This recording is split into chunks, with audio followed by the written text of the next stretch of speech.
Hello everyone, welcome back to another episode of Gen Z in the 80s, a show where I give my 2 cents on movies that some people feel that I shouldn't because I wasn't alive when the movies came out. Today I will be discussing 1985's The Legend of Billie Jean. I can't lie, I don't know what I was expecting from this movie, but I can tell you it certainly wasn't this. Judging the poster and the overall premise, I was expecting something bigger in scale. Instead, while this movie is certainly out there, it feels more grounded. I was actually let down a little bit when I first watched it, but I actually came to like it for my second viewing. I do want to put a warning before this video because this movie does talk about sexual assault and has all sorts of violence, so if that stuff makes you uncomfortable or if you're a little bit younger, then maybe this video isn't for you. Anyways, this is The Legend of Billie Jean. First, we get our opening credits to an 80s pop song. We first meet pre-Heather's Christian Slater. He was only 15 in this movie, so he wasn't quite to simp levels yet. Oh, come on, don't act like he wasn't hot in Heather's. He plays Binks. Oh, that's not his name, is it? We then meet his sister, Billie Jean, played by Helen Slater, post-Supergirl, pre-Secret to My Success. Ironically enough, they're not related in real life. You see right away that these siblings ain't gonna take crap from no one. So this dude named Hubie starts sitting on Billie Jean, but then Binks throws a milkshake at him. Billie Jean and Binks then hang out by the lake, and is it just me? Or do they have tension that siblings probably shouldn't have? It probably doesn't help that Christian Slater had a crush on Helen Slater when they were filming this movie. We also get to hear about Binks' desire to move to Vermont. This comes up in the movie so much that if you took a shot every single time Binks mentioned Vermont in this movie, your liver will shrivel up and fall out. Tell me about Vermont. Why don't we go to Vermont? They got pancakes in Vermont. Let's go to Vermont. Have you ever been to Vermont? Hubie and the guys from earlier steal Hubie's motorbike. Okay, what is up with Christian Slater and motorbikes? Later on, Binks is, oh, hello, Roots. Anyway, Binks is all like, "You better not hurt that back." And so he goes and gets the bike. We then meet Ophelia and Putter. Okay, who named these characters? Putter is played by Yeardley Smith, aka the voice of Lisa Simpson. So everything that comes out of this character's mouth is automatically funny. Sorry, I don't make the rules. So Putter and Ophelia take Billie Jean to the police station. Billie Jean is all like, "Please help me get the bike back." And Detective Ringwald is all like, "Billie Jean, you're a very pretty girl. He was probably just trying to flirt with you." Billie Jean comes home, but then she sees that the bike has been brought back, but destroyed, along with her brother's face. The next day, Billie Jean asks Hubie to pay to fix the bike, $608 to be exact. Hubie won't give the money, but his dad claims he will. His dad then tries to assault Billie Jean, but then she gets away. Binks finds a gun in the cash register. Tensions rise. Camera zooms. And synth increases, and he accidentally shoots Hubie's dad. Billie Jean and Binks then become fugitives, so they have to get away along with Putter. Ophelia is all like, "I'm not coming," but then 5 minutes later she's all like, "I've decided to come." So that was pointless, but whatever. You hold it, you idiot, I'm not in the car!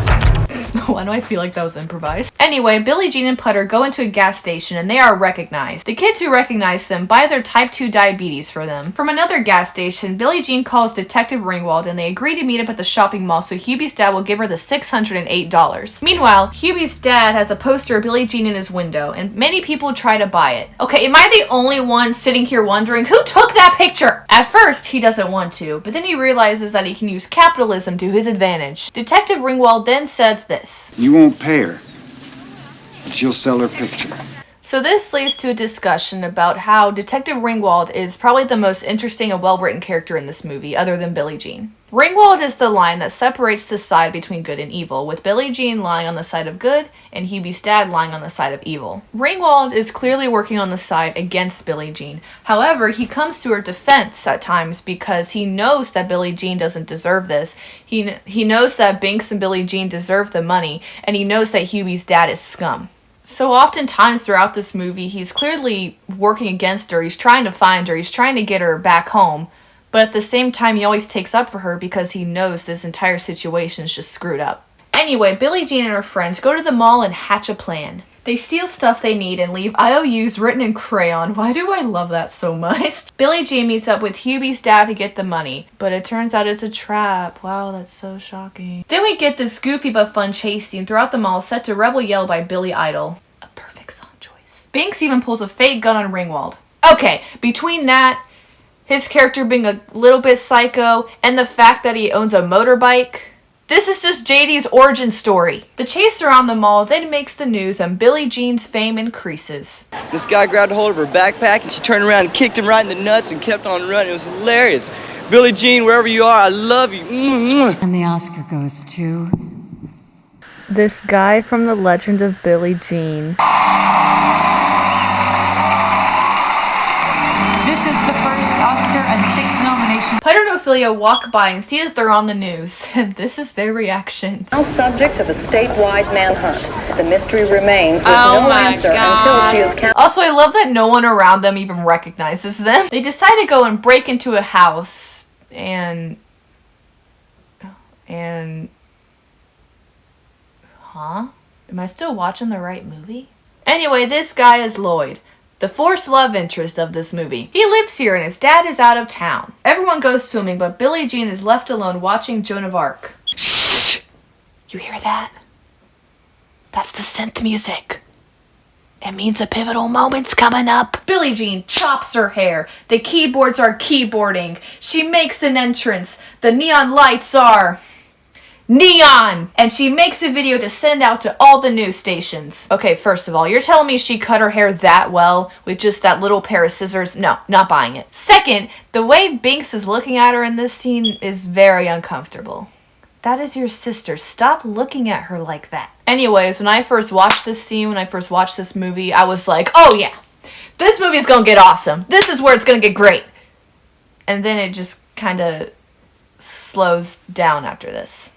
That brings me to probably the biggest problem this movie has, that it's inconsistent. Now, it would have made more sense for the first half of this movie to be more grounded like it was in the first half of this movie, and then for it to be this crazy 80s neon synth whatever movie from this point forward. And looking at the poster and watching this scene that the poster is obviously mimicking, I thought that's what it was gonna be. In fact, if it would have kept this style for the second half of the movie, it would have stylistically represented growth with the characters in the story. But it doesn't. This is pretty much the only scene in this movie that's styled this way. It is done so well, you want the rest of the movie to be like this. And I feel like with this movie's plot, this movie actually would have worked better if it was styled this way, but no. It's not a bad movie by any means, though, so this is probably just a personal complaint because this is what I would have rather seen, but, you know, it's okay. It's just my opinion. Anyway, Lloyd decides to run away and come with them. He's now going to pretend to be their hostage to motivate Hubie's dad to actually give them the money. And finally, after about 5 minutes of screen time, Billie Jean's video finally makes the news stations, and we, as the audience, gets to finally see it. I'm not going to post the full thing, so I'm just going to do a dramatic recreation of it. My name is Billie Jean. I'm not a liar or a thief, and neither is my brother. Okay, this is about me. Please leave my shop. Anyway, I love you, Mom. Hubie's dad, you straight up suck. We ain't turned ourselves in until you give us our 608 books. Fair is fair, y'all. Okay, but real talk, I recommend actually watching the actual scene. It's pretty awesome and Helen Slater killed it. So now their hostage situation is now at play. They try to make a fake video, but fail, and Lloyd's dad wants him back in exchange for $10,000. Meanwhile, Hubie's dad opens up a gift shop dedicated to Billie Jean. That is so sleazy, I can only laugh at it. Then, this group of kids asks Billie Jean to rescue a boy from his abusive father, and she does successfully. A woman then notices Billie Jean, but her boyfriend decides to try and shoot her so he can get $10,000. This turns into a car chase, and eventually leaves the car undrivable. Oh, and Putter gets her semicolon.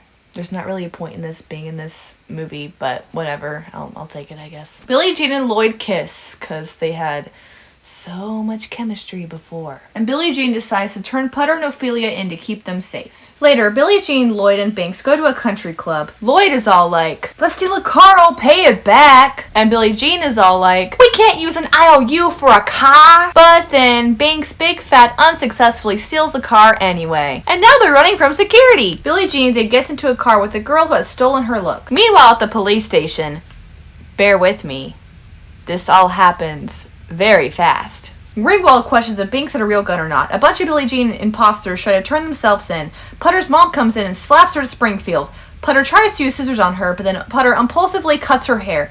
All this happens in about the span of 15 seconds. There's then a hitchhiking Billie Jean has so many fans now montage as he tries to find her brother and Lloyd, and she eventually does. We are almost to the climax of the movie, baby. It is now Billie Jean Day, and there's a giant party at the beach to celebrate. Hello, Wig. Billie Jean comes out to return Lloyd, but plot twist, it's Binks dressed up as Billie Jean. Because apparently Billie Jean couldn't go out and do it herself. I've seen this movie twice now and I don't understand.